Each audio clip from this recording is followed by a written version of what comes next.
ladies and germs. Welcome to the fourth tier of our free agent frenzy. I will start things off. We have at number 76, Hakeem Nicks. And we have Tyvon Branch to the Chiefs. So Hakeem Nicks, by the way, is an unrestricted free agent. That's why I didn't name the team. Then Tyvon Branch to the Chiefs. Then we have Carl Klug to the Titans.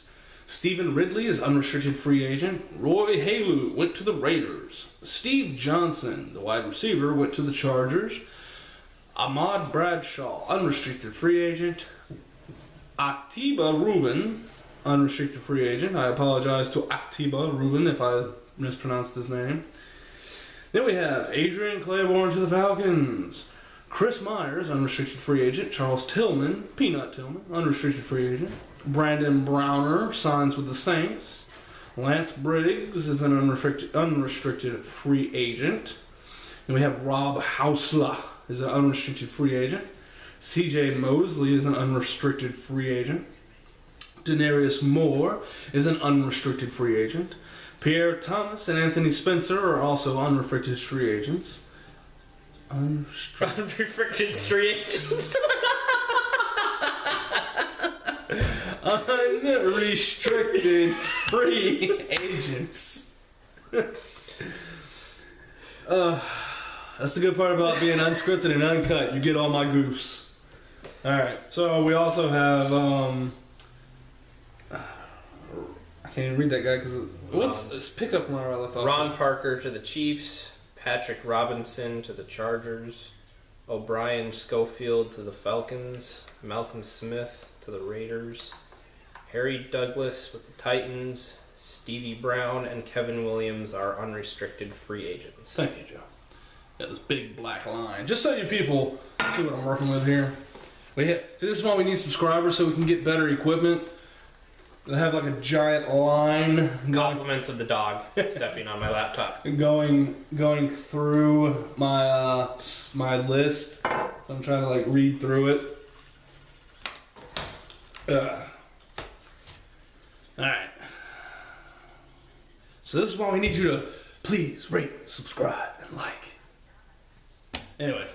Alright, so Joe Dodgel. Any names of note for you in that Names of in note. that list? A lot of unrestricted free agents. Lots. Well, we are in the bottom tier of the top 100. Got a couple previous Giants. Hakeem Nicks, Ahmad Bradshaw. Yep. Getting kind of old. Well, Hakeem Nicks, he's not really old. He's just He's just shitty. I mean, he's a former Bear, and he's getting old. But I do like Charles Tillman. I do too. I do too. Good defensive back. He is. I think Brandon Browner's good pickup for the Saints. Oh, he's kind of slow though. Solid player though. Well, I mean, Kelvin Benjamin, he isn't really fast. Neither is Mike Adams or Vincent Jackson.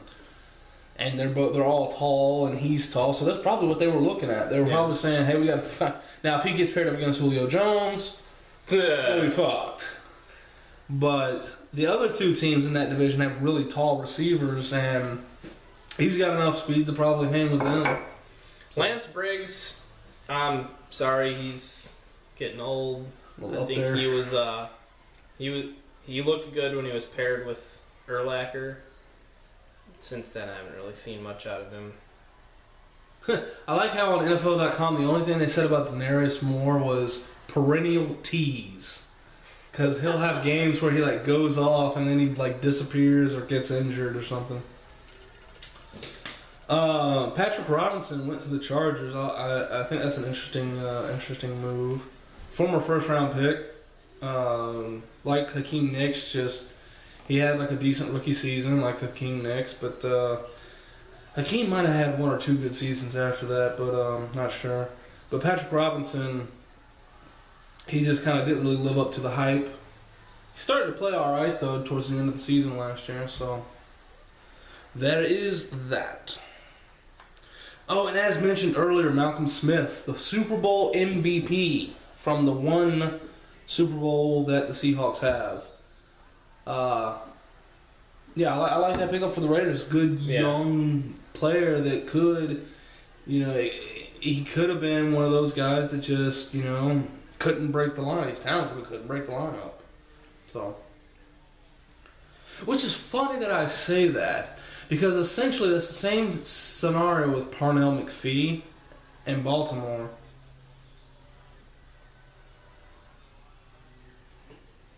Except, I think Malcolm Smith has had more playing time. He's actually started some games. But I don't know. I just, I get a good vibe from Malcolm Smith as far as a player and what I've seen on tape. And I haven't seen any tape of Parnell McPhee because he gets in so rarely. So when he is in, it's not like you notice. When Malcolm Smith was in, you noticed. His name started getting called. In Baltimore games, Parnell McPhee comes in, I didn't even notice because his name wasn't being called. So, I think Malcolm Smith at 97 is a much better signing than Parnell McPhee at number 11. Once again, the Titans, very active in free agency when they got Harry Douglas. So, that'll be interesting. Stevie John, formerly known as...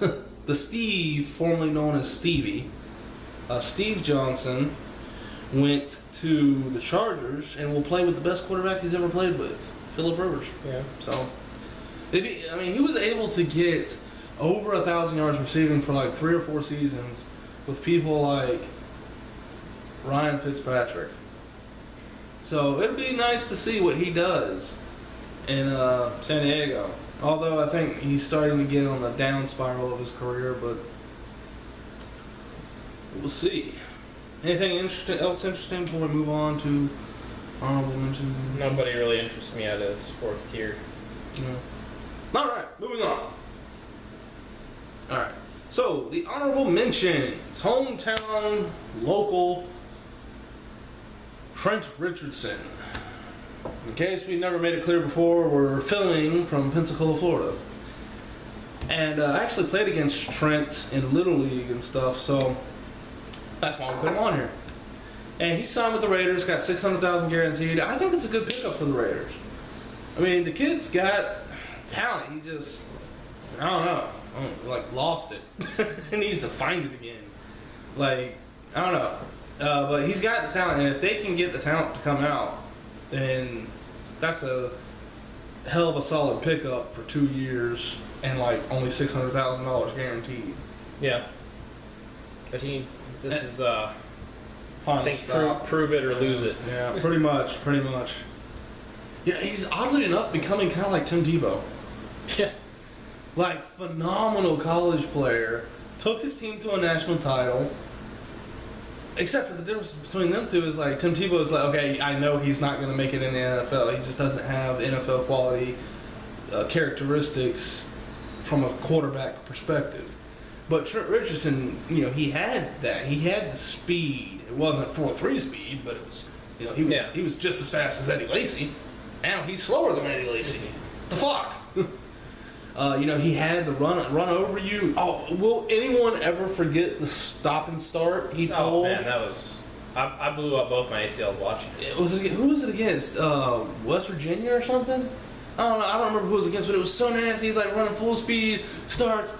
He plants that front foot, steps back like this, jukes the guy, gets the guy going that way, and just picks up and takes off again. If he had won the Heisman that year, that would have been the play. They would have been playing nonstop on ESPN, saying this is what won Trent Richardson the Heisman. Yeah. And then also Darren McFadden goes to the Cowboys. Something interesting I think about this is Darren McFadden was picked 4th overall.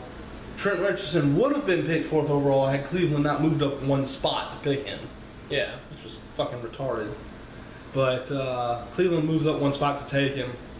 So, and they were both highly productive backs in the SEC. And they come in, and for different reasons, they flounder. So... Yeah, I don't understand some of the people that I see online that are just think that Darren McFadden is this great pickup to replace... DeMarco Murray? Well, if he can get back to his rookie form... but not the injured version, then they might have something. I mean, Maybe, their but I mean, defense- you still got two. I'm not saying the second and third running back behind Marco Murray are studs, but you still got two. Well, pretty Joseph first- Randall's always in trouble with the law. So, yeah, that might kind of eliminate And then him. what's his face? Who was second string? Lance Dunbar. Hey, still a serviceable back. Yeah, he serves. They should still probably draft somebody there. Alright. The impact of the Eagles' moves. Now, mind you, when we say this, we are mostly talking about trading away LaShawn McCoy for Kiko Alonso, letting Jeremy Maclin walk and get overpaid by the Kansas City Chiefs for $11 million a year, and the trading. They didn't trade him; they released Deshaun Jackson. They released him. And the releasing of Deshaun Jackson. Is Chip Kelly a racist? Before you answer that, for those at home that don't know what the hell we're talking about, YouTube's Stephen A. Smith calls Chip Kelly a racist. And then come back and watch this part of our show. Because then you can give this video 2 views instead of 1. Alright. Is Chip Kelly a racist? No, he's not a racist. That is some of the dumbest shit I've ever heard. I'll sum up what he basically said. He goes, Stephen A. Smith goes, you got a couple brothers around Philly wondering, Chip. I mean, look at it this way. LaShawn McCoy, gone. Deshaun Jackson, gone. Jeremy Maclin, gone. Riley Cooper, still there. What's going on, bro? What's going on? Okay. Deshaun Jackson, attitude problems. Doesn't fit in their system. LaShawn McCoy doesn't fit in their system. Not a downhill runner. And why is it Chip Kelly's the racist? Isn't it just, wouldn't it be the Philadelphia Eagles are racist? Yeah. Because it ain't just Chip Kelly who's cutting them. I mean, the owner's letting it happen. Yeah. So, Okay. So Stephen A. Smith. What if the Packers pick up Wes Welker? yeah. Let's look at some of the sets next year. You could have Wes Welker, Jordy Nelson, Jared Abbrederis on the field. 3 white receivers. I don't know if you're about Jeff Janis. The end Well, all they could be have all. 4 white receivers on the field at one time. Packers fans across the nation are rioting right now. Damn it, because- man. Because you did not mention Jeff Damn Janis. it. McCarthy is a racist bastard if he does that. Isn't he? And then he's going to re-sign John Kuhn and put John Kuhn in the backfield instead of Eddie Lacy. I mean, look at it. I mean, it's the same pattern. James Jones, Gone. Greg Jennings, Jennings, gone. Donald Driver, retired. Jordy Nelson, still there. Jared Abbrederis, drafted. Jeff Janis, drafted. Wes Welker, possibly picked up out of free agent. Seriously? Yeah, yeah, the whole reason why he mentioned the Riley Cooper thing is because he said the N-word at a concert. Do you know what that warrants? Come on, man. Man? Oh no! Oh shit! We might get copyright infringement. How about a what the fuck, man? Yeah, because we don't have to censor ourselves. We're on YouTube. So That's what just the fuck, man? But the whole I mean, he said, and Chip Kelly was the first one who immediately went to him and said, "I'm making you." He didn't just say, "Go home and think about what you did." He sent the motherfucker to rehab for saying the N-word. He went to fucking rehab. They tried to make him go to rehab, and he said, "Okay." But, and you're gonna call the man racist. Every move he has made sense. As pointed out earlier, LaShawn McCoy had 19.2 or 8, almost damn near 20% of his touches in negative yardage because he wanted to dance around and look for the 80-yard play instead of taking the 3 that was there. I just don't want that. I don't blame him. How you gonna call the man racist? Why? He trades LaShawn for Kiko Alonso. Kiko is a Colombian. He recruited Marcus Mariota at Oregon. The Oregon players he has on his team right now, DeAnthony Thomas. Well, not DeAnthony Thomas, excuse me. That's in the Kansas City. The one before him, Kawan Barner, or I think that's his name. Kenyon Barner. Kenyon Barner. Yeah, black. Josh Huff, wide receiver, black. But he's racist. You mean, normally I'd like to just think that he's just trying to stir up the media. I honestly think he believes this. He believes it. And why has everything got to be racist? We have a black president. Isn't it though just as racist to sit there and call someone racist just because they got rid of some black people? You are automatically assuming that they're racist and you're prejudging them that they're racist just because they got rid of some black players. Even though couldn't have had any football reasons. Even though he has replaced all those black players with more black players. DeMarco Murray, Ryan Matthews replaced LaShawn McCoy, Josh Huff Jordan Matthews come in. They replace Jeremy Maclin and Deshaun Jackson. I'm not saying they're the same quality, but nonetheless, they replace him. He signs Byron Maxwell. He signs Walter Thurman. But he's racist. Clearly. I'm just saying, it doesn't make a lot of sense to me. It doesn't make a lot of sense at all.